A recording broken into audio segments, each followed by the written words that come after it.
Kaikkia mun koulutuksia yhdistää se, että siellä puhutaan ainoastaan selkosuomea.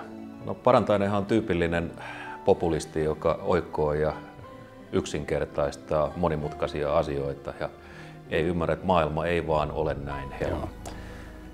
Mä olen aina ollut sitä mieltä, että jos on kaksi fokusta, niin silloin ei ole fokusta lainkaan. No, mua vaivaa se, että hän kuvittelee selvästikin olevansa kaikkien alojen asiantuntija, mikä on sinänsä hyvin tyypillinen virhe konsulttibisneksessä. Mä en missään tapauksessa halua koskaan loukata mun kuulijoita. Se jatkuva demareiden haukkuminen, niin se on kyllä aika erikoista käytöstä. Että kyllä sitä itsensä voi nostaa, mutta tarviiko sitä nyt niitä demareita potkia? Mä en pidä itseäni millään tapaa tähtikouluttajana, vaan pyrin aina pysymään hillitysti asialinjalla.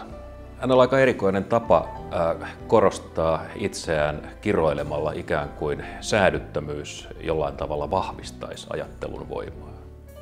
Jostain syystä niissä mun koulutuksessani kuitenkin käy tuhansia ihmisiä joka vuosi.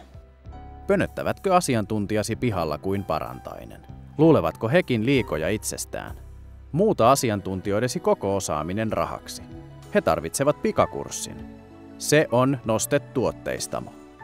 Se on ihan selvä, että ihmiset ostaa multa sen takia, että ne tienaa mun opeilla niin paljon rahaa.